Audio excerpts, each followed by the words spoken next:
we'll try a countdown. You ready? Okay. Just has to be close. Yeah. 1, 2. Wait. We're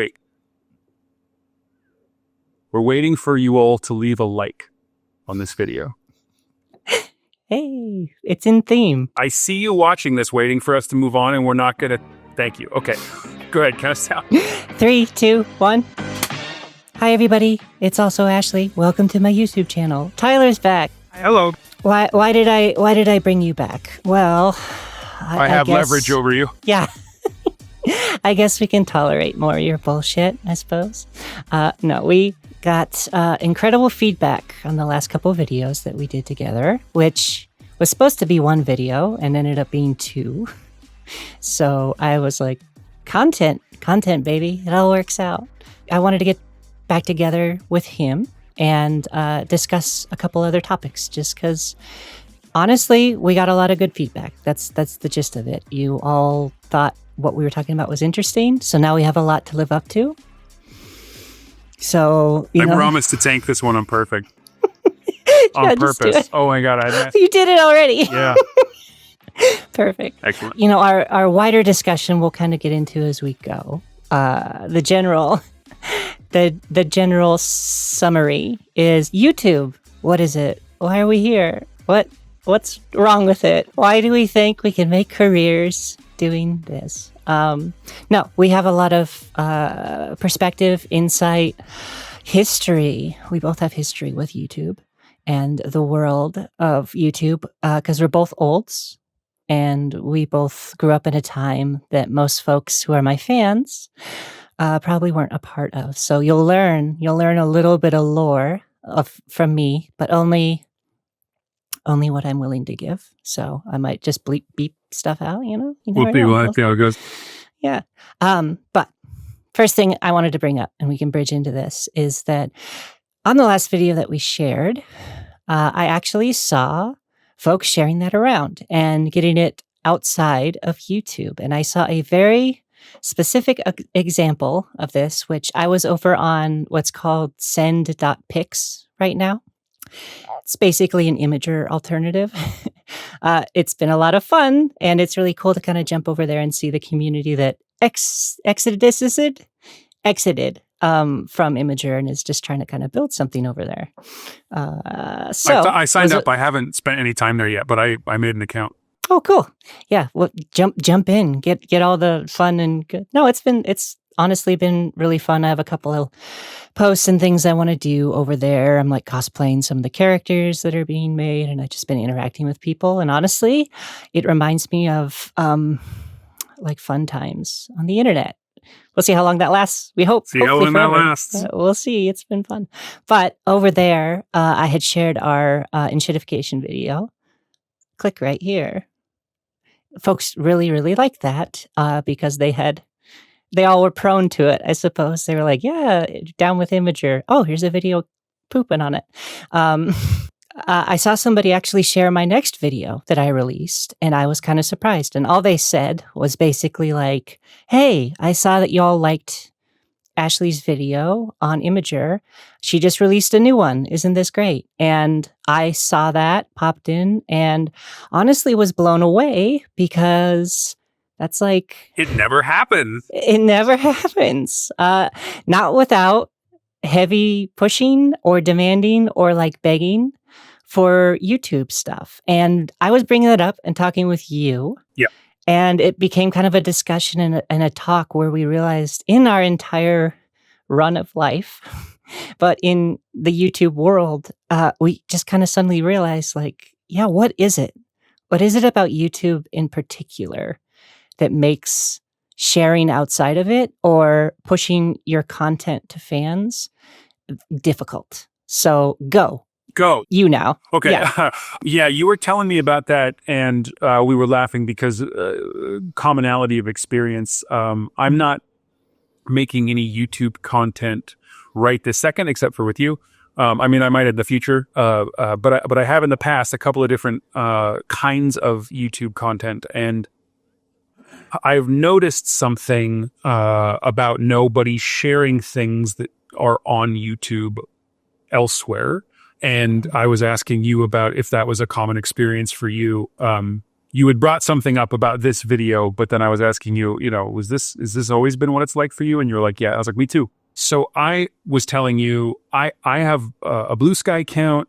I do pretty well on Blue Sky. Like, there are a lot of people that follow me. That's really nice. Like, I like it. I have a good time hanging out there. Blue Sky itself kind of sucks. The team kind of sucks. A lot of bad stuff after we were talking about the enshittification of Imgur. And I was like, come to Blue Sky. And then Blue Sky was like, hold my beer. But had a lot of fun hanging out there, and don't know why I have so many followers. I'm not trying to brag or whatever. Like it's a mystery to me, but I don't know. Try to be funny, try to hang out. And so I have like 27 something thousand followers. And so I'm lucky enough to have that number. So when I post something on Blue Sky, if it's in the middle of the night and it's a super obscure thing that not very many people are going to get, I get like 50 likes. If I post something that's actually kind of funny and like when everybody's there and active and it's not really obscure or weird, the lowest I get's like 100 something likes, 200 likes, like somewhere in there. Okay. And again, that's not bragging. Like, everybody that I'm friends with there does so much better than me. Tyler. What? Come on. It's not bragging. No, I'm kidding. Of course it's not bragging. And I'm saying all of that because then I will share a YouTube link on Blue Sky and nothing. Like, not zero, but like close to it. In fact, the only YouTube videos that I've ever shared that do more than like 2 people giving me a sympathy like has been the ones that we've done together. And I think on some level that's because of the leverage of like, oh, hey, have you never seen me say something? That's a fun novelty, right? And this is going to connect to how difficult it was advertising stuff, getting people to watch stuff that I was making back then. What really struck me was a year ago or something, I was on Blue Sky and my posts were doing well. And so then I shared some of my YouTube content from the past and like dead, flatlined. And I was like, okay, people just don't like it when you market yourself. People don't like it when you advertise or promote your own stuff.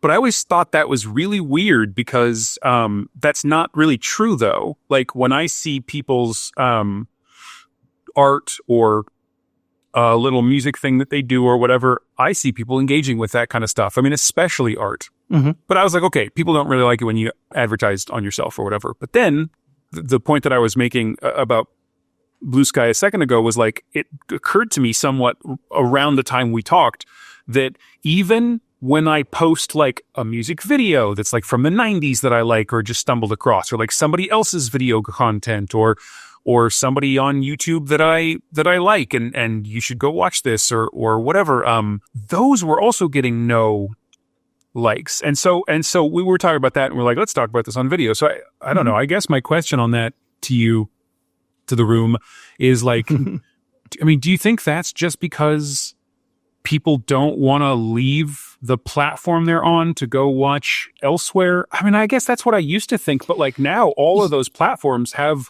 little internal thumbnail players. You don't have to go outside of the ecosystem you're in to watch the stuff. So yeah, they're all embedded now. So that's not even necessarily an excuse. It could have been a good reason why at some point, like I used to think that, but not anymore. I even did, and I'll share, this is a surprise. I did an experiment after our conversation that I'll get to at some point about exactly what happened and leads into hopefully some theories we can build from this. But I'm actually completely in the same boat as you. Granted, I have very different content in photos that are probably more likely to get interacted with. It's just cosplay. Just cosplay. It's just cosplay. It's just cosplay. But I'm shocked to find out there's gambling going on in this establishment. But there are, reels. I do reels, like Instagram reels and stuff like that. And then I take clips from YouTube and also just directly post YouTube. And here's what I have found on many levels. This is not the experiment. We'll get to that at some point. When I post the YouTube link itself, for example, yesterday, we posted the second part of our conversation. I immediately follow up posting the YouTube link by posting a direct clip to the site I am sharing it on. So your first post is like the link, and then that's a thumbnail. And then your second post is a link, but instead of a thumbnail, it's a video you upload directly to the platform. Okay, got it. That is a clip from the YouTube. That's From the YouTube. And completely different numbers, like interactions. I am technically selling the same thing. If anything, the YouTube video link itself is actually the actual content, right? The other thing is just a clip from it.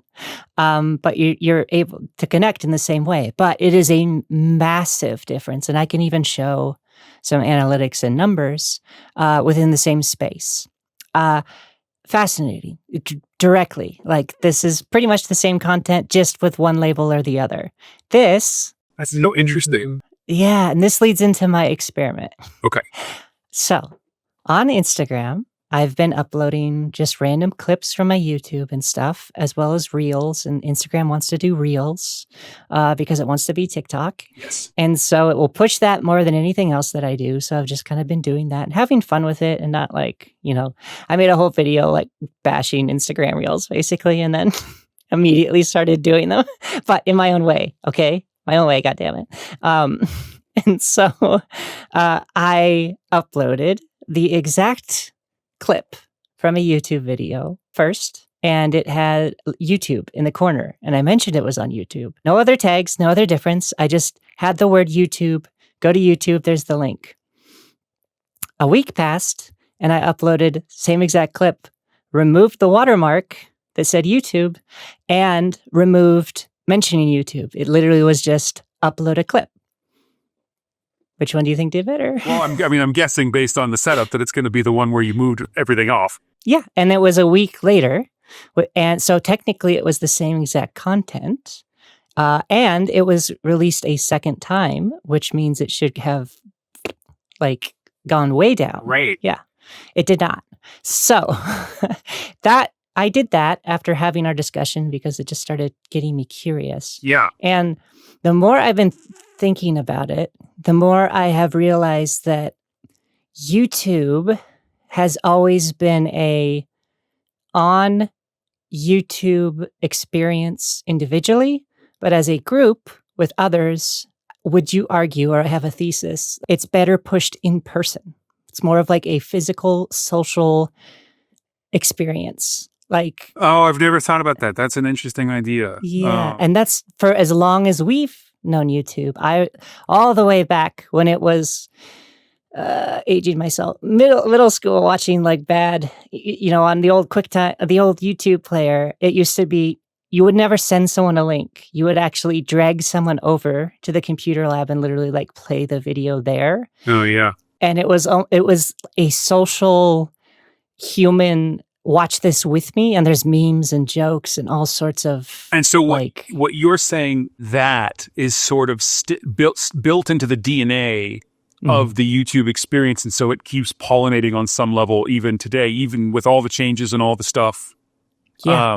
That's interesting. Yeah. A different topic we could have some other time is my frustration with video games being too hard, and I think that's because video games all used to be bad. I don't know who needs to hear this, but all video games used to be bad, and even the good ones, because they were about milking quarters from you and technical limitations, and they were amazing for the time, but like objectively they weren't good, and so they were way too hard on some levels, and that bad DNA kind of lasts till today, where people are making games that are too hard to get back to that old experience. Mm-hmm. That old experience sucked. And so like this is a kind of a similar metaphor. I love old video games. But you know, you know what I mean? That's an interesting idea. I hadn't thought about that. You might be right. It spurred our conversation after that, because I could, this is why we're talking about it on camera, because we both couldn't stop kind of thinking about it. And after running that little experiment and thinking about like, the embedded DNA of YouTube is a good way to kind of put it. Because I think of like YouTube parties, like even that still happens. Like I'll have friends and we'll be like, oh, YouTube party. And it's not sharing links. It's often like in the room doing that or experiencing that way. I feel like it's similar. If you almost look like a crazy person if you're just passing someone, here's a YouTube link, and they go, oh. Okay. That's a really good point. And that actually hits on something that I was going to bring up, because I've been wondering this. Okay, I am pretty sure that I use YouTube wrong. But by wrong, I only mean in the aggregate or the average or the mean or whatever, the common YouTube experience is probably very far removed from my YouTube experience. If I sign out and look at what YouTube thinks a generic person that's never been on YouTube before might be interested in, it's pretty bleak. I don't like anything that I've ever seen on the main pages of YouTube, but my YouTube account and my viewing experience, my watching experience is, I don't know how old, 20 years? Like I've been using YouTube for 20 years or whatever. I mean, you're talking about dating yourself, but at least you were being able to say I watched it in middle school or whatever. I'm almost as old as Blade Runner. So I think I was in college before I ever heard of YouTube. I've been accruing subscriptions, or I've been subscribing to channels. I've been liking things and disliking things, which probably affects my algorithm. I use YouTube Premium, so I am not facing the ads like a lot of people are, which means the amount of time I stay on YouTube might be substantially longer without getting annoyed. And then when I think about what it is I watch on YouTube, I watch conversations like this. I watch video essays. I watch history stuff. I watch physics stuff and astronomy stuff and geology and biology stuff and archaeology stuff. I think I said philosophy already. I film analysis. I watch some goofy stuff. I watch some stuff that's just there because I think it makes me laugh or whatever. But you left out Mr. Beast, obviously, and you're right. He's right between philosophy and gender politics. Yeah, and then I sign out of YouTube and I go look at it in incognito mode, and it's like Mr. Beast and someone drinks bleach and just some guy screaming in the thumbnail with fire behind, we destroyed a elementary school to see what would happen, and just the craziest stuff. And I have a YouTube experience, but what I think of as YouTube is my YouTube. It is Mr. Sunday Movies, it's Movies with Mikey, it's PBS Eons, it's Salmonella. It's I'm not going to list all my YouTube channel, but what? That's a good point, actually. You just brought up Mr. Sunday Movies, which I now watch religiously. How long did it take me to start watching that after you recommended it? Oh my God, so long? Yeah. Over a year of me talking about it objectively too much. Every time we were talking, I was like, have you tried Mr. Sunday Movies yet? And you were like, no. And now you love them. Oh, of course. I watched one episode of Caravan of Garbage. I watched Prince of Persia or something, Caravan of Garbage. And then I've watched every single one of them, maybe 4 or 5 times, and listened to their podcast. But even that is a solid point too, because there maybe in the grand scheme of things, there's even that social block of, well, I can push this all I want. No one's gonna fucking watch it. Okay. So I was just listing off my channels and how YouTube is for me, right? So when I think of YouTube, that's how I think of it. But you think of YouTube how you think of it. So when I was telling you about Mr. Sunday Movies, like you're saying, it doesn't necessarily grok to what your YouTube experience is because your YouTube is so personalized. You found and discovered all of the things yourself, or the algorithm and the recommended stuff brought it to you and all the random stuff, but it's still your stumble upon. And stumble-ons are really important to people. They feel like they found something bespoke, they found something special. Okay. But then on top of that, I was also thinking, your YouTube experience and my YouTube experience aren't or mightn't be cringe, and maybe YouTube is cringe. If you're 14 and you're using YouTube today, you're going to think of it in a certain way, and no slight on 14-year-olds, but they exist in a different universe than we do.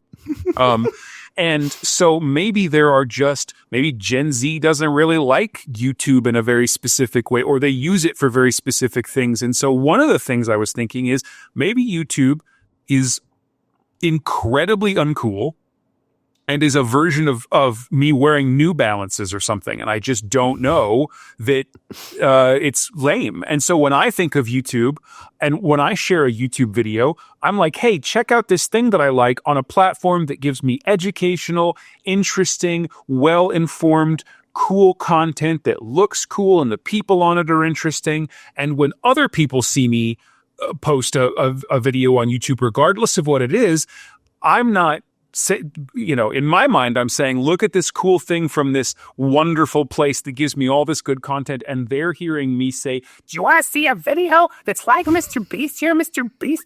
How about it's mine? I did it, but it's like Mr. Beast. And maybe that's what they're hearing when I post a YouTube video. I mean, even if it's a 90s movie clip or a music video or something so long ago that it can't be part of YouTube's culture, they just see that red button and they're now associated with annoying advertisements, cringe.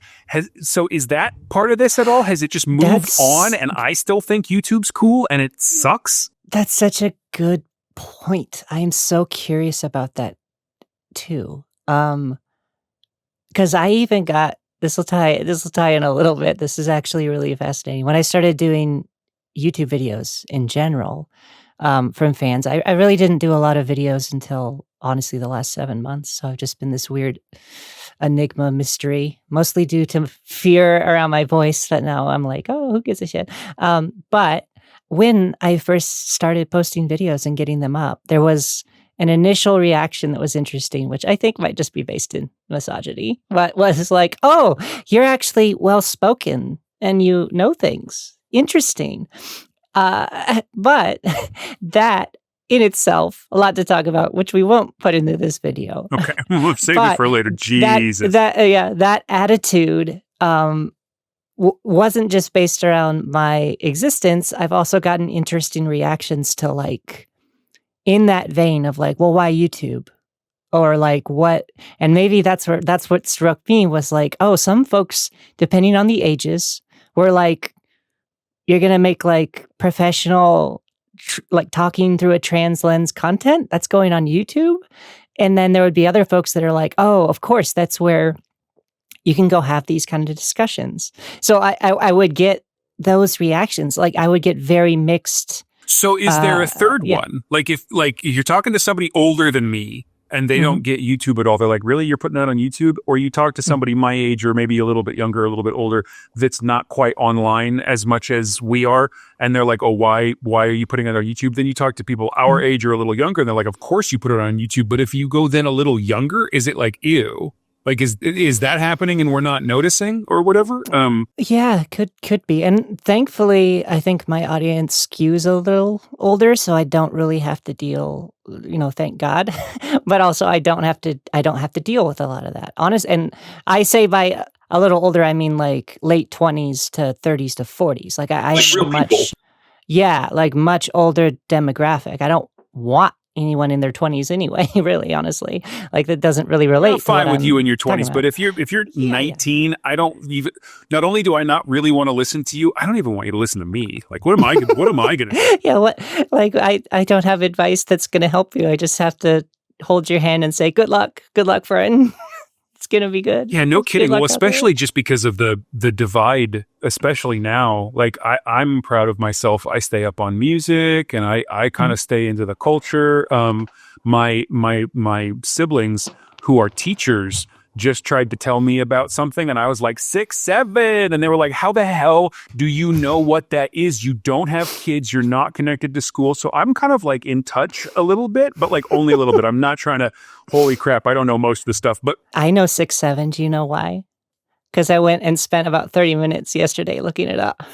Like literally, like an old, I had to go like look it up and I couldn't figure it out and I kind of gave up. No. I mean, listen, my secret is just I am subscribed and to some Gen Z people that like put in informational content about new trends and stuff. So I don't have to go look for it. It just comes to me, but it's the exact same thing. Like, yeah, it's not me being cool at all, but I'm just saying, even with that and even with like not being stuck in my past and listening to old music or whatever, like this is generations are always different, but this shit's way, way, way, way different. Our generation is the last generation that remembers, like, I mean, you might not remember rotary phones. I was about to say rotary phones, but like before cell phones. And like we are the first generation we're the digital immigrants, right? Like we're the people that were born kind of before there was an online, and then now we live there. But the people that were like younger than us, they were born into that world. And so like, you really adopted the internet. I was born into it, that kind of like, and it's so fundamentally different. Like for someone 20 years old to imagine what life was like before the internet, which happened in my lifetime, they have to use the same part of the imagination that we used to imagine what the Revolutionary War was like. Like, God, it's so true that like scale, right? The like jump is massive. So I don't want a 19-year-old to listen to me. I don't have anything interesting to say for a 19-year-old. If you're 28, I'm fascinating. If you're 34, I'm great. But like if you're 20, I don't want to hear from you. I don't want you to hear from me. Unless we're fighting to save democracy against fascism or something like that, then we're of course allies, and you're smarter and better than all of us, and you're going to go farther and I whatever, but like not about this. Anyway, sorry, that was a tangent. What were we talking about? That honestly leads into kind of the further discussion, because when you talk about like the younger generation and their experience with YouTube and what that means, like YouTube personalities for the younger generation are influencers, and they're, you're not just a YouTuber, you're a YouTuber plus, everything else. And to that's just considered a career for a lot of that generation of like, oh, I will be a influencer. I will be a YouTuber. I can choose to do that. And it's seen as like a Mr. Beast style, or like, the really shitty manosphere stuff and all of that jazz. But it's a personality. Like YouTube is a personality or a persona. Now, this leads into our background with YouTube. True. Because it wasn't always that. Yeah, us during the era of, like there's a lot of kids that grew up on YouTube, and as they became adults, they're like, well, I'm going to spin that into scamming people, crypto. But no, I'm going to spin that into a career and all this. But it was so sincere at one point. Mm-hmm, yeah, and for us, when we came into our own, I suppose, or came out of it, it was like at that time, YouTube was in an era. Oh, Jesus. I was trying to do a thing and it didn't even work.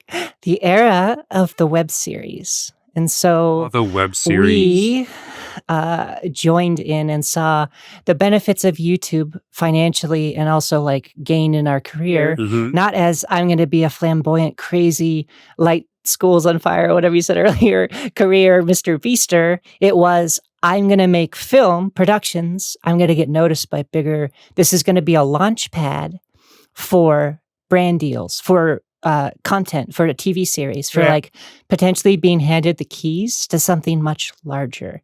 So we, and this is the past of how we kind of know each other, we're in that era of web series, which was just TV for the web. So can you touch a bit, like explain, there's going to be folks at the time when we were doing this were also like, the hell are you talking about? Like, what is this? Right. It's very true. So, okay. Some people aren't going to remember this. Some people might know all about this. I'm not sure, but cast your mind back, to, like, I don't know, 15 years ago, I want to say, somewhere in there, Obama's first term, for 3 or 4 years before this little period that we're going to talk about and leading up to it, but for 3 or 4 solid years, NBC, ABC, Fox, CBS, and a couple of others had started posting their TV content online, and that was starting to like become a thing, and people were getting more used to the concept of it's still television even if you're watching it from a computer, or it's still television if you've got a browser, if you're watching whatever, and people were starting to get used to that. Around this same time, Netflix started to produce its own content, and that was a little after. Okay, I was thinking that was true. So a little bit after this time we're talking about, or like part of the fall of this time that we're talking about, is like that scripted content that Netflix and eventually others would do. And right in between there was this pocket of the realization that people are starting to understand how to watch stuff online, and that you could bypass needing to have it be on television first and then get online. You could just put it online, and people started to do that. And all of a sudden, for, I want to say 5 years, depressingly, it might have been even shorter, there was a flourishing of independent film. But instead of film, it was online TV shows and movies and stuff.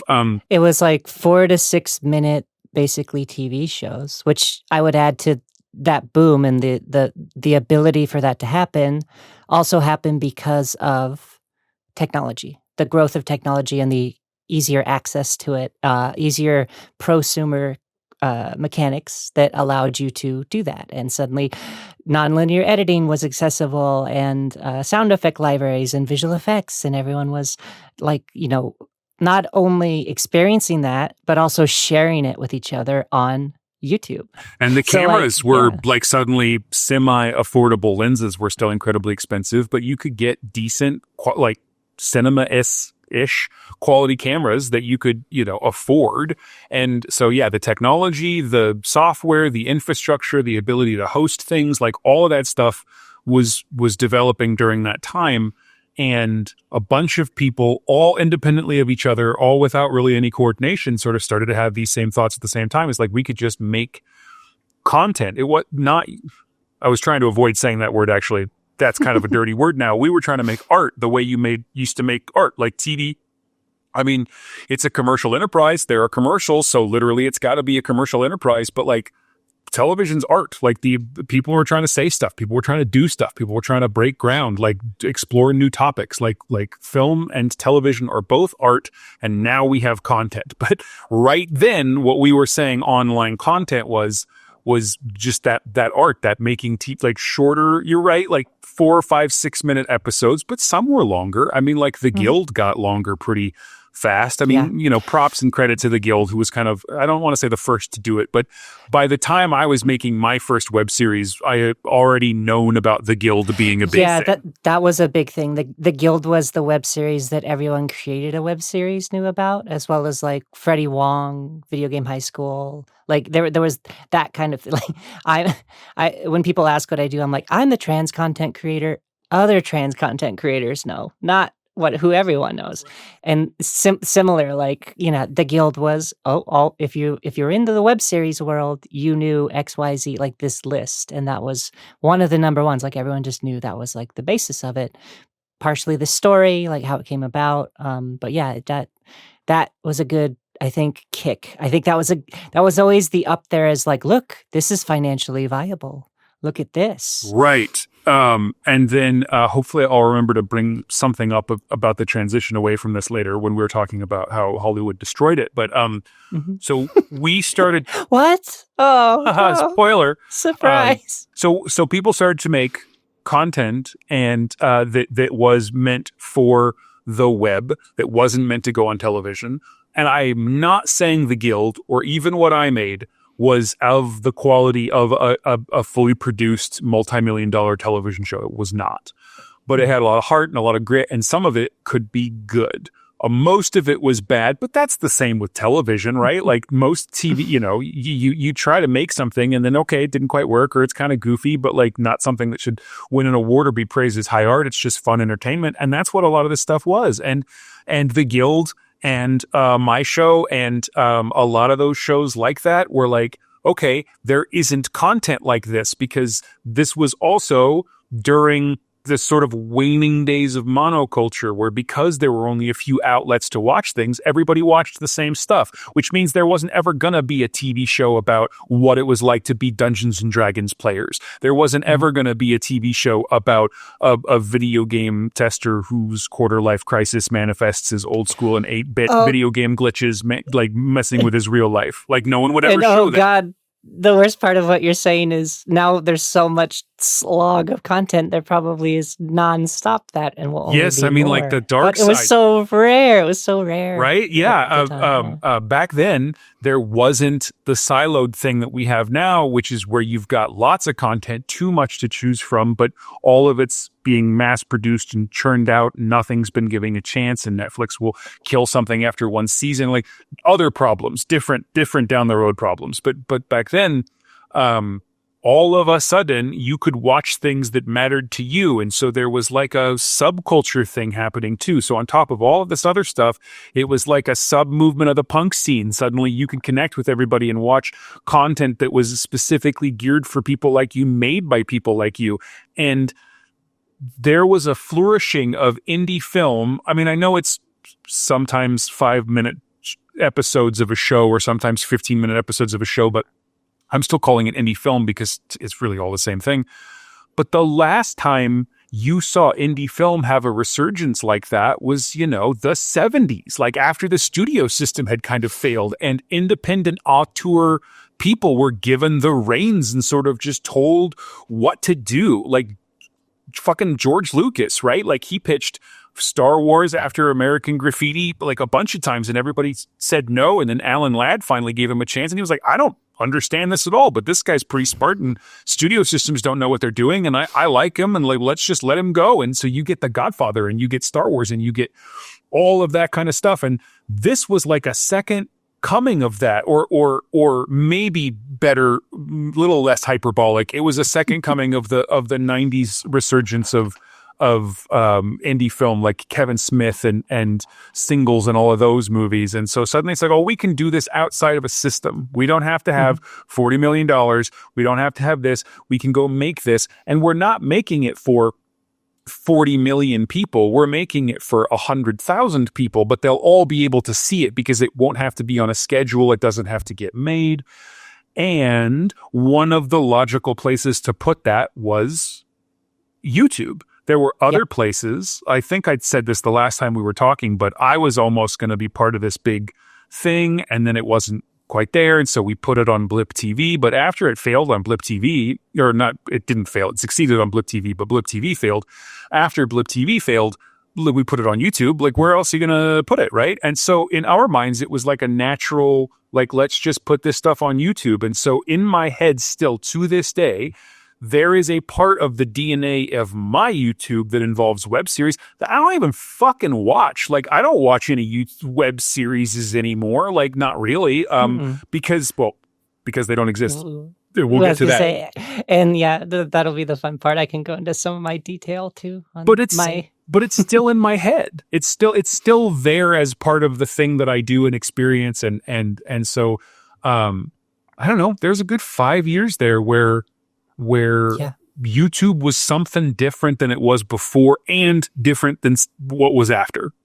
And what you're talking about in specific really is something that touches on the content I make now. So kind of the description you made where it's ingrained, like web series, content, art, like sometimes months of work for a couple hundred views. That's also where I kind of got ingrained and created. And now, back then, this is also fascinating because the part of the reason it took me so long to even come on here and do what I do, which is often just me talking to the camera and being like, hi, I had a bad, shitty day, is I had a resistance to that because back when I was in that world, here, Lord Drop. I've mentioned this before, so I'll tell you this much. I have a minor in screenwriting, everyone. So all that erotic fiction that I write, you know why it's so good now. But I had a minor in screenwriting and was a part of that world. And I can say now, I was rather judgmental back in the day because I would put a lot of time into what I was creating. And then I'd see someone pop up and do what I'm doing right now. And I'd be like, oh, how dare they? Like, this isn't art. This isn't creative. Blah, You're blah, so blah. right. Mm-hmm. And now, genuinely, I find so much art in it. And I find so much creative input, like what we're doing right now, of what we planned out, how we've talked about it before. Like all of these elements I refuse to see. But not only is it a lot more creative than I thought? It's what folks want. It's what folks want to see here, and it's what they engage with and watch. They may not share the post outside of this world, but when they find you in the wild and experience it, I feel like it's much more that's what they're going to latch onto. And that has been fascinating to watch because 15 years ago, old, seeing the difference in how folks would engage with content that I would make compared to now is like night and day. It's so different. That's interesting. Okay, because when we were doing the web series stuff, there was this thing that was happening, and it's similar to what we've already talked about. So that's even interesting. I didn't really connect the two. When we were putting out the web series stuff, we were having a really hard time in getting anybody to share it. Now, this was whether it was on Blip or YouTube. Before the Blip thing, we were supposed to be a big deal on a kind of a new-ish platform that didn't end up emerging, and our marketing and outreach would have been done by that company there. And so one of the reasons why we failed is because we didn't have advertising budget. You know, we didn't even have much of a budget, and we spent it all on the production, which we were trying to make like a real show. You know, real lights, real cameras, act like you know, it was a show. It wasn't. We almost need new terms for this kind of stuff, but like a television show, and people loved it. Like we ultimately did get like 4 million unique views or whatever, right? So it's like nothing to be ashamed about, but like. The people that saw it loved it. I still get emails about that show. I still get people asking me if that show is going to come back. That show is now 12 years old, 13 years old. People still ask me about it. At the time, I was hounded. Like, I got kind of big on social media just because of that show. I got deals and opportunities and stuff because of that show. And at the same time, none of those people that liked it were sharing it. None of those people were telling anybody else to watch the show. And I couldn't figure out why. One theory that I had was because it's mine. It's like it's a subculture thing, and so I found this show out there in the world, and I connected with it, and I identified with it, and it's like made for me, like because I get all the references, and I get all the, and so it's my special little secret, and so I don't want to share it with anybody because then it won't be my special precious little secret anymore. So you had all these people like little golems that loved their preciouses and their little shows, but didn't share them with any of the other golems because something would be lost in there. And I used to have that theory, and I still kind of do, but all this time later, we're not talking about those kind of YouTube web series anymore, and we're still saying things that are kind of like that. So maybe, you know, you bringing up Mr. Sunday movies and how long it took me to get you to watch it, that's a good call because I found Mr. Sunday movies, whatever passes for organically. Like it just appeared in my feed one day. And it probably took me 2 or 3 or 4 or 5 times seeing that particular channel before I was like, I'm going to sub to this channel. And then one day I was just like, this is my favorite thing in the world. I love it so much. And then tried to tell other people about it, and nobody watched it, but nobody found it organically, like on their own. So maybe that's a part of this. And then the other thing that you said that really struck me is that you had some judgment about the kind of content that you're making now. And yeah. No judgment on your judgment because I shared it. Like around before, maybe even a little bit, right? The web series thing, there was like Lonely Girl, whatever number.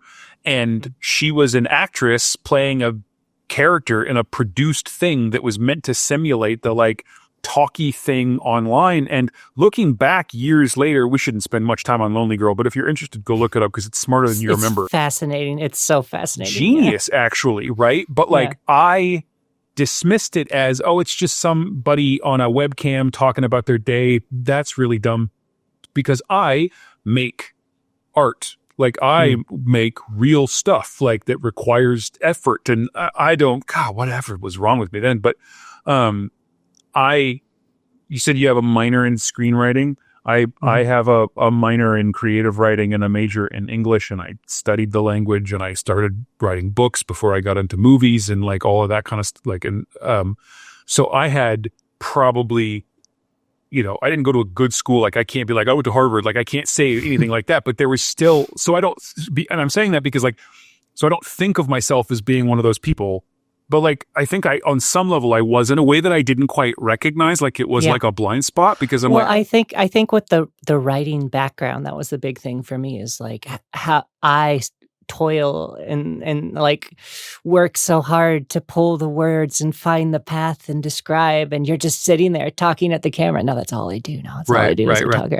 But that isn't, I kept correlating writing with what qualified, not realizing like that's not what you might be selling or find creative. Right. And we were just being wrong. That personality. We were just thinking about it wrong. And that was before I had the revelation of, so I write, I direct, I edit film, I do graphic design, I do a lot of all of those kinds of anyway, it's all storytelling. One day I realized that it's all storytelling. Like in a movie setting, it's like, oh, you write 3 times, right? You write it and you direct it and you edit it, and all of them are writing. But like, it's all storytelling, like marketing, branding. If you've got a job like that, you're a storyteller. If you're a graphic designer, you're a storyteller. If you're doing anything visual in the kinds of illustration that I can't do, you're a storyteller. It's all one thing. It's sort of like how when people talk about you didn't really read a book if you listened to it in an audiobook, go fuck yourself. Like, it's all the same thing, right? Books are just technology. Like, books are just technology to get oral storytelling down in a way that can be perceived, like made sticky. It's all technology to help us tell stories better. And so whether or not you're telling a story around a campfire or doing it on a YouTube channel talking about your day or writing Shakespeare, it's just different ways of expressing story, and they're all valid and they all have good and bad. And sorry, I got distracted I thought you were lunging for me. No, all good. No. That's just me and my dumb camera. You're setting your camera. Okay, well, let me see your teeth while we're taking a break. Not, you're good. Perfect. So anyway, it's all storytelling. It's all the same thing. And that judgment was like super wrong. And the distillation of someone just telling you what's in their brain, there is a power to that I undervalued. And like, I kind of wish now that I had gotten like into that scene a little like at the time, because there was a lot of power to it. Now, I have one social media right now, and it's Blue Sky, and I don't have anything else. And back in the day, I used to have social media to try to get jobs, to try to network, to try to do whatever, to try to have a career, to try to all that stuff, to chase the dreams, to, get to LA, to like network, to get movies made, to get stuff made, to take meetings, to pitch things, like all that stuff. And now I have Blue Sky because I'm in my shit posting era, and all I do is just like make weird little jokes and run around like a fucking gremlin. And that's the first thing I've ever been successful on, because I was wrong this whole time about what people actually want. And I still want to make TV shows. I still want to make traditional, plot driven, atmospheric, whether it's comedy or not, like movies and shows. I still want to make that kind of content, but now I'm starting to make content that is easy to produce. It still has my sense of humor, my sensibilities, and my artistry, and my good writing, or my whatever, or my oratory skills, or whatever it is. And I don't have to spend an inordinate amount of time on it to have it go nowhere. So now if I do something, if I make a post, if we make a video like this and it doesn't happen, whatever, we didn't spend 9 months on it. We used to spend 9 months on stuff and then figure out if it was going to work. God, I know. That used to be the torture of my past, of putting that much work into something and just watching 20 views, 40 views, and then it disappeared. And you're like, there's the 9 months spent on that project gone. And as an artist, there's that dark part of you that's like, that's struggling. It can't be a struggling artist without the struggle. Right. Turns out, no, actually comfortable artists that are well fed and aren't worried about paying rent and have people paying attention to them the way that they want actually produce good art. Yeah, still happens. But yeah, I guess we can talk. This has been a fun conversation. I guess we could talk the evolution of it. What ended that era and what's changed to where we are? And I will kind of give some of my perspective, I suppose, without revealing too much. Yeah, go for it. I'd love to hear it. Did that sound sarcastic? I meant that sincerely. I would No, love no, to no. hear your thoughts. No, that sounded sincere. Oh my God, are you going to talk? I'd love to hear your, go ahead. Oh, I love, yeah. You're so self-centered. We were talking about me. I steal that one all the time now. It's like my favorite response.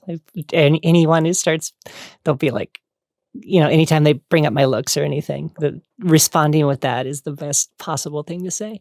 All right, please tell me your perspective. So, kind of in the way that you were talking, bigger companies putting their content online at the same time as the web series. So it was like what was it? A symbiotic. It was a venom. Oh yeah, bigger company. They were putting their content out. Folks in the independent field realized we can put our content out alongside it and get just as many views and interactions, and can kind of use that model. What ended up kind of happening during that period is the bigger companies would run across things like the Guild or like a self-funded, kickstarted video game high school production and realize maybe there's money in this. And it wasn't even like there is money in this because they didn't know. It was maybe there is money in this. How do we get it? How do we get that money? And the truth is, I was going to say it slightly differently. There could be money in this that's not going to us, and that is unacceptable. Yes. Yeah, go ahead. Yes, it's exactly that. And so during that period, for example, was approached by a massive corporation. We'll call them Home Box Orifice. Okay. And they were one of many companies that came to me and actually said, we want what you're making and what you're creating, but we don't want it. Right. And I said, you can have the thing that you want. And they said, no, we want that, but our own thing. We see the success it's kind of having. How about you make that, but for us, so that we, from the beginning, can make money off of this? Maybe that'll work. It'll also feel a bit homegrown. It'll feel in that world. And that is one company. All of them started doing it. Like I was getting more interaction and response and like questions, not from fans or not from people that were seeing things, but from bigger production houses looking to be like, look, we ran across this. We saw how it's doing.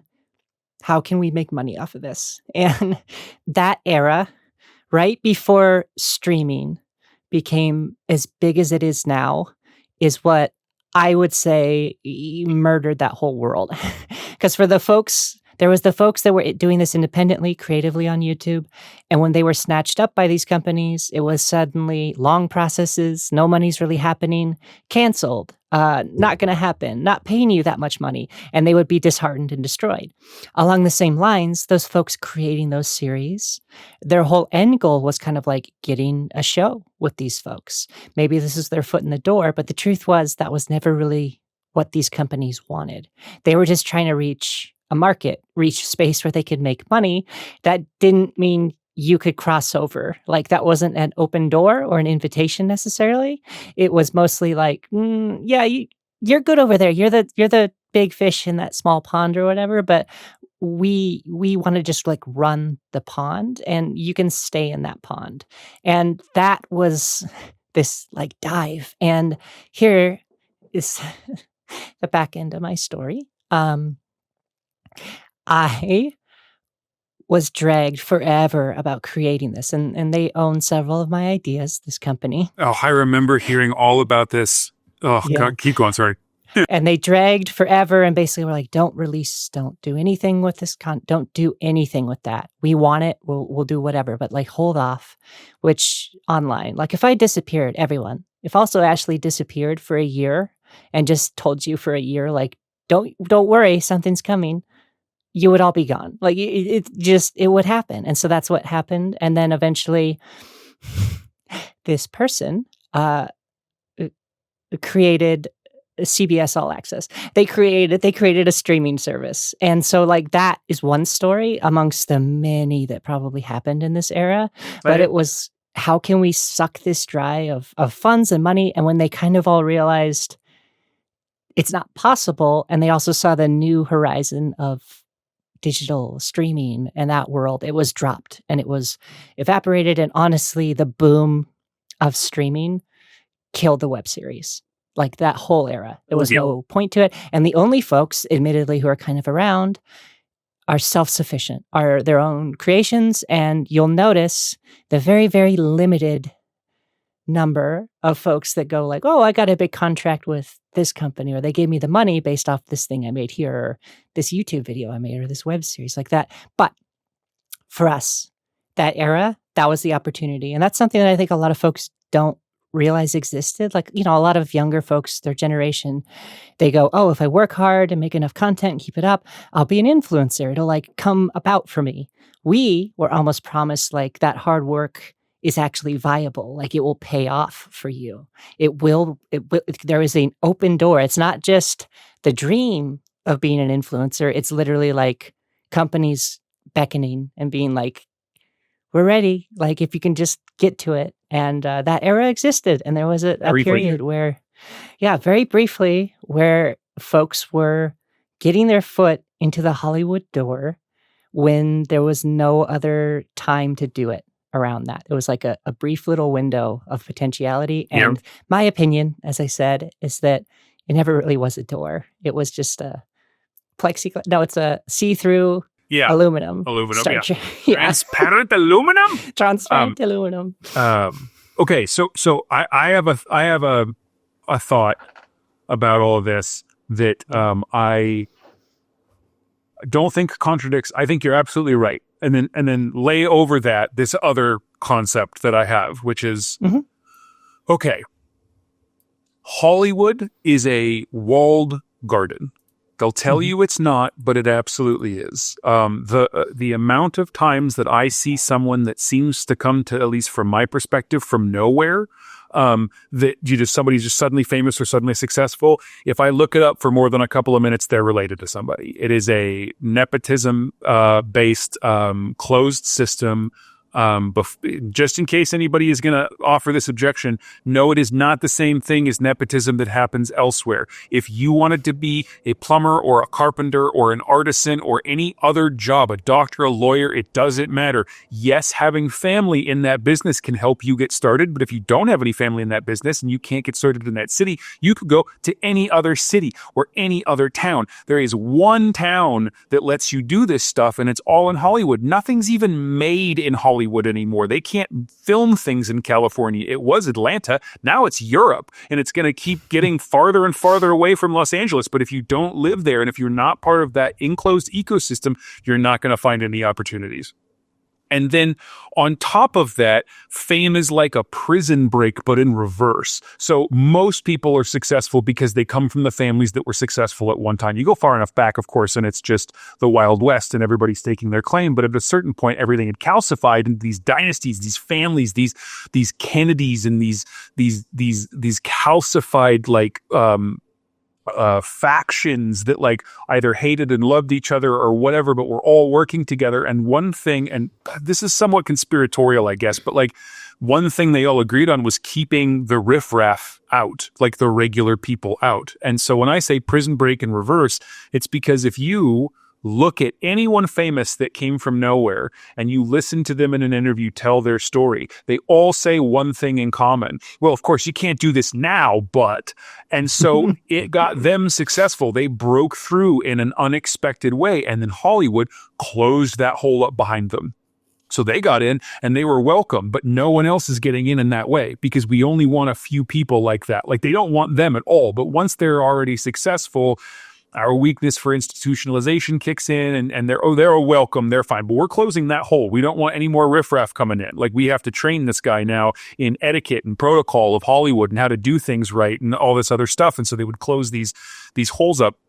And then web series came along and they were one giant potential hole because we were getting around them, but it was still kind of in the same space. And so the story that you told, because I have a couple of those stories too. And I think that part of it was exactly what you said. And I think part of it was cynical from the start. If you can't compete with something, buy it. But they had no interest in making it. So they bought all that stuff to kill it so that it started failing because they saw it as the threat that it was. It didn't ultimately was a potential threat. I suppose it didn't end up manifesting the way that we hoped it would, but like, I think it scared Hollywood. And not so much, I mean, the money part, like you were saying, you're exactly right.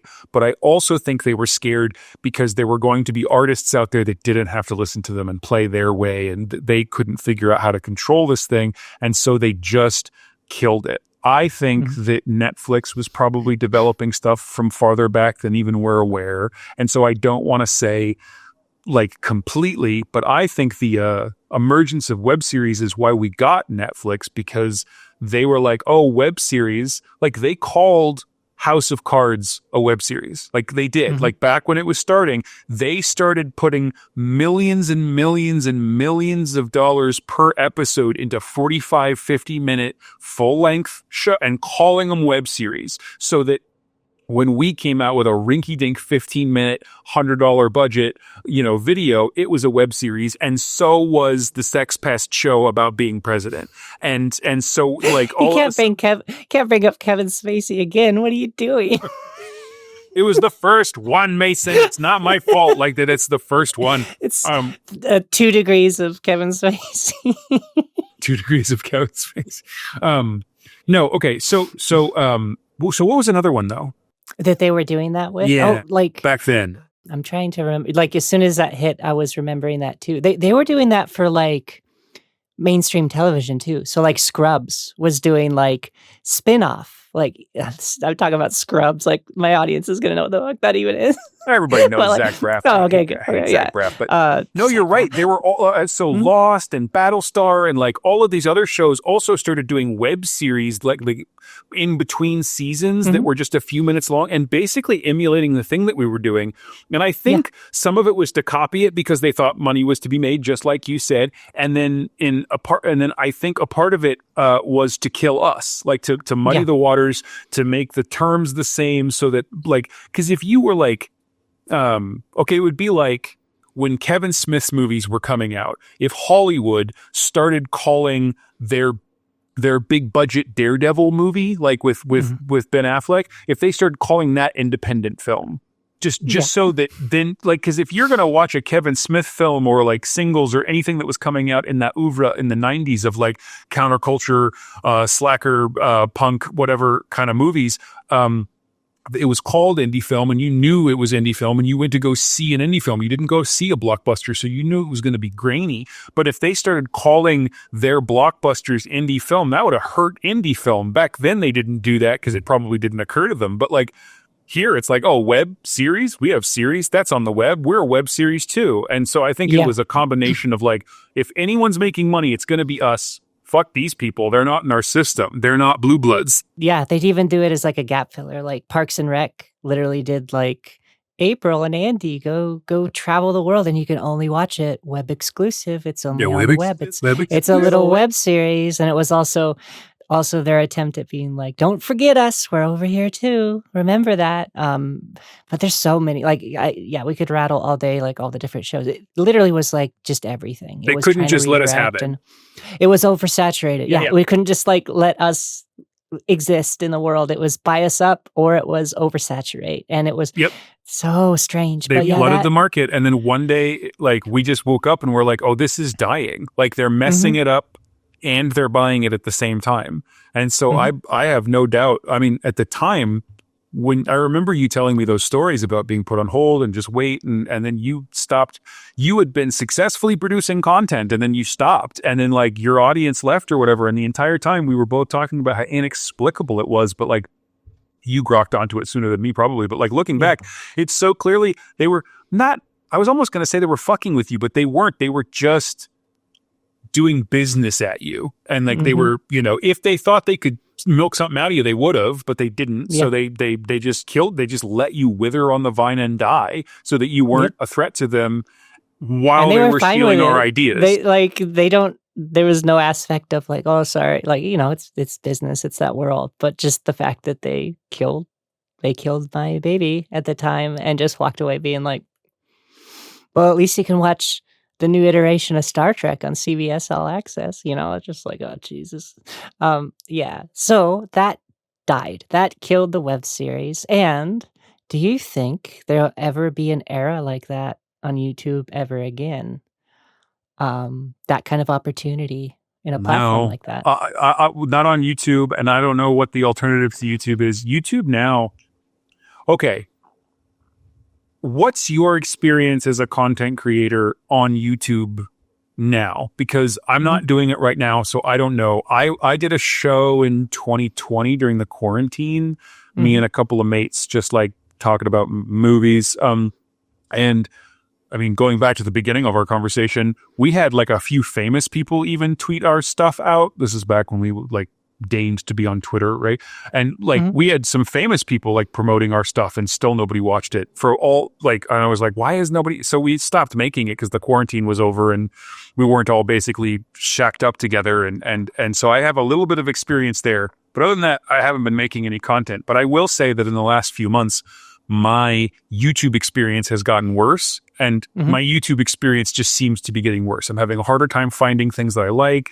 I'm having a harder time finding the channels that I'm already subscribed to. I'm not getting the notifications that I used to. My recommendations are a mess. There's so much AI content. I'm unfollowing so much stuff because everybody's using AI content and like AI thumbnails. And I don't know if you can you read somebody's like comment history on YouTube? If you can, if you could go on mine, I don't think I so. swear there's nothing but me telling people that I'm asking YouTube not to recommend their channel because I saw I'm using AI, Yeah. and it's a frustrating experience. And I have also heard from people that like the experience as a creator that they figured out a way to screw it up again, and so the shitification of YouTube is also so. No, I don't think there's a new way of doing the old stuff that we're talking about coming back, but I don't know Yeah. if there's a way for YouTube to keep going. So anyway, what's it like now?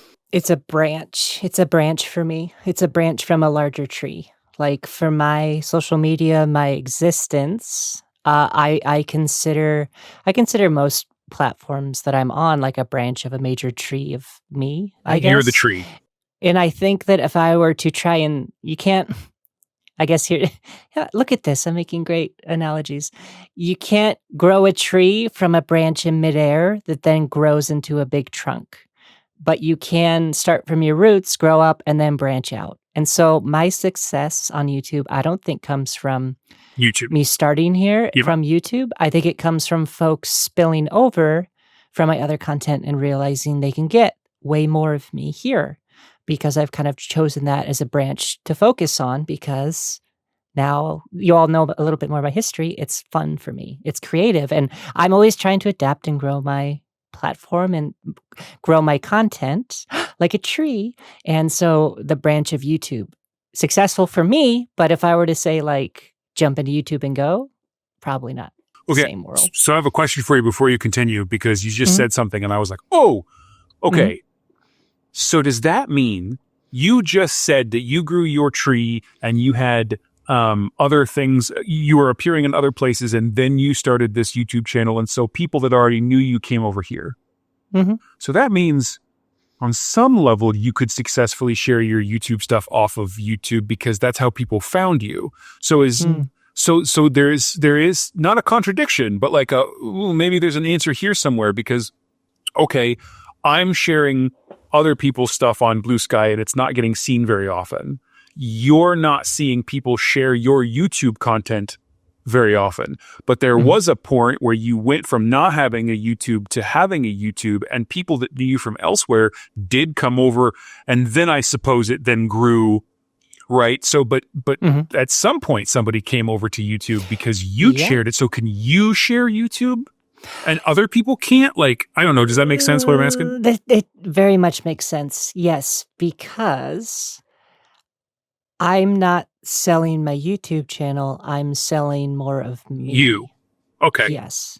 So, in that process, it still sticks with our entire theory. They know me, they wanna see more of me, they will go there, not based off of, like, an actual YouTube link I shared, but in my other content mentioning it.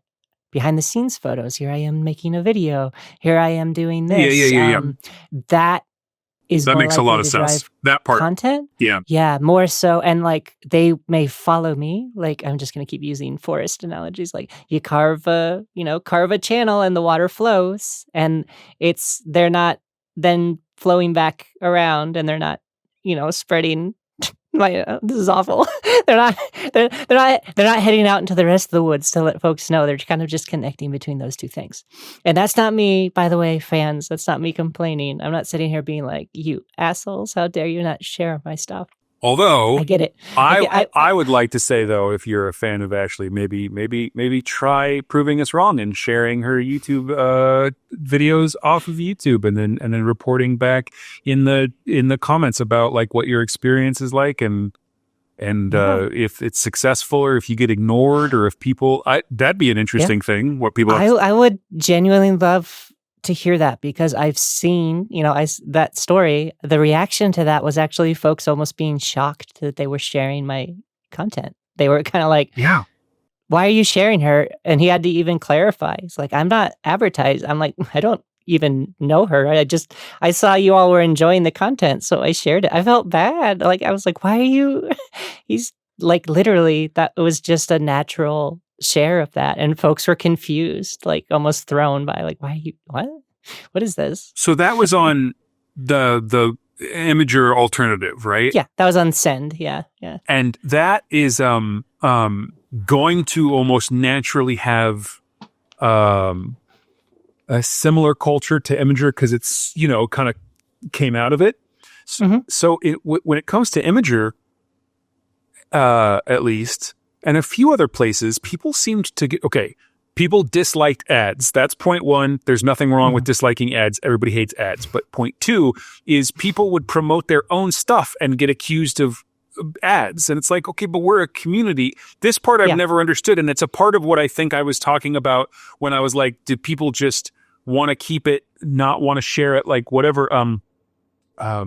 If you're part of a community and you share the video game you're working on or the things that you're selling or whatever on Imager, people would be like, this is an ad, fuck off, this is an ad. And I never understood that, because you're part of a community. If you're a person that's making stuff, why don't you want to share it with your weird little gremlin friends online? I don't, on Blue Sky, that's not the case. Like, people promote their stuff and people are like, I am glad to see you promoting your stuff. That's awesome. I'm going to go check it out. There was never that like, ooh, poo-poo, you're just advertising in disguise. It's like, who cares? Yeah. I suppose on the other hand, like if it's somebody with money that could be paying for an advertisement and they're trying to pretend to be a person, how do you do, fellow Imagers? Yeah. But that's so much more obvious to me, I guess. Like example being, there's a cosplayer on Imager that literally I'm like, oh, your assistant goes on, takes a photo, posts it, links to your Instagram, no engagement, no comments in their history, like literally just, oh, that's an advertisement. But then I'll go along.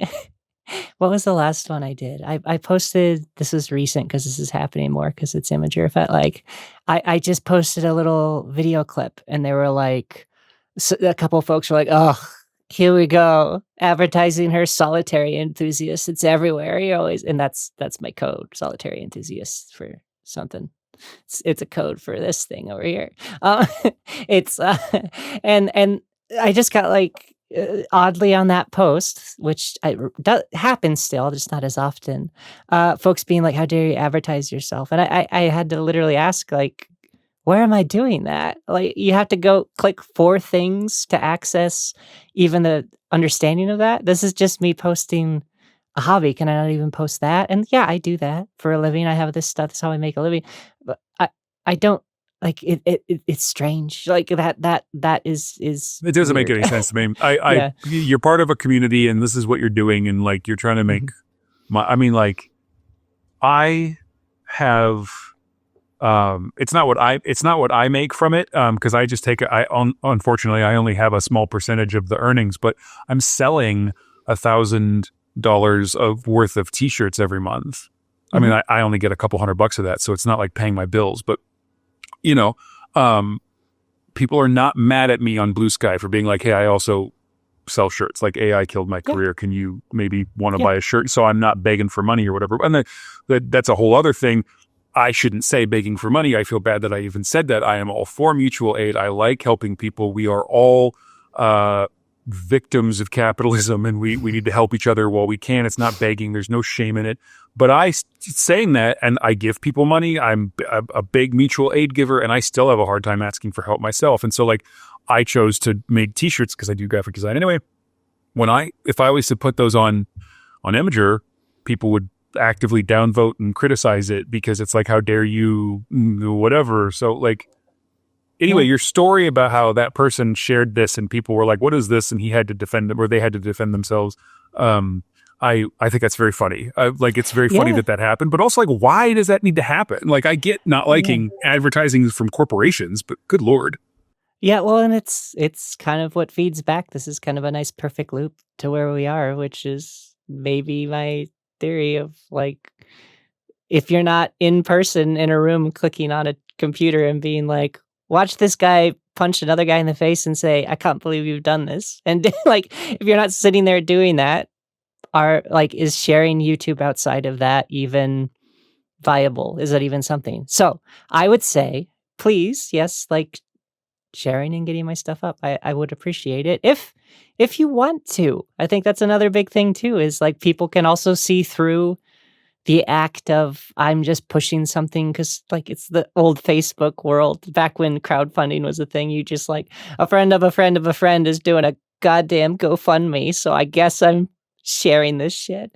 And that is very transparent. But when you actually put yourself kind of out on a limb tree, you are kind of putting yourself out and saying, this is something I enjoy. It's a bit of a risk, I guess, and maybe that's part of it too. And granted, I am also a trans woman, so that's always been something exactly. That's something I've always struggled with too. I don't get my stuff shared as often because of that. No. That's probably true. I mean, that is true. You're facing that uphill battle too. But the thing you just said about only sharing it if you like it, that's important, because it's not like I'm like, we're going to go on Dancing with the Stars, vote for us just because you know us. Like, you should only share stuff that you really like. And you're also right that sharing stuff that you like becomes a risk. If I'm on a microblogging app and I type a dumb thought of my own, at least it comes from me if it does bad or good. But if I'm sharing something that somebody else made, on some level it's a risk, because I'm like, this subscribes to my taste. But what if people don't like it? What if people, whatever? And so there could be hesitation there. I mean, that's worth keeping in mind. I think that people are maybe hesitant to share things because they don't want to be seen as, I don't know, like advertising, like we were talking about, because we have such a distaste for it. As much as it's everywhere and everything is advertising, maybe that makes us feel like, oh, I don't want to share this because then I'm like one more person advertising. Part of the problem. Instead of just sharing something because you like it. Like, it could be that. Yeah. Well, that was another super fun conversation. Thank you for joining me on that. I will wrap this up before we go on to another hour-long something. But thank you all for joining us on this discussion of YouTube, web series, and nobody sharing YouTube. But thanks for tuning in. As I can't say it, Tyler, can you tell them to share my stuff? Oh, yeah. Yes. So leave a like, first of all, because that helps the algorithm. What's the other thing? Subscribe to the channel if you're not already subscribed. I don't even have to look at the numbers to say that most of you that are watching this aren't subscribed to it because you're not using YouTube right. But if you do subscribe to it, it helps Ashley. That's just objectively true. And then leave a comment. If you're watching this, leave a comment, because that also helps the algorithm. But more importantly, for the purpose of an experiment, please help us run an experiment of trying to share YouTube links that Ashley has made that you like, that you would actually like people to see. Yes, hit that box. But then perform the experiment, like share it with some people, put it online, and tell people in real life to watch something too. Test that part out. Are people more willing to watch it if you show it to them when you're in person? If you tell them about a link and you have them save it to their phone later when you're hanging out with them, assuming you go outside, no judgment if you don't, I don't. And then try sharing it on social media or whatever, and just see what kind of results you get. I'd love to know about that. I'll be keeping up on the comments section just to figure out if people have any thoughts or experiences that either confirm or don't jive with anything that we've been saying. Yeah, that's it, everyone. Join us in experiments. You like how, I do experiments all the time? Join me in this one. We'll see what happens. But until next time, thanks for tuning in. Be hot, resist fascism. Be hot, resist fascism. Yeah. By the way, there was a point where you started mentioning Gollum and Smeagol and running around, and it took every ounce of restraint for me not to do the impression. Because I know my fans have seen me do the impression in a video, and because I was like, you're on a roll. I'm not going to just stop you. That would be Should have done it. I would have been happy to stop my roll.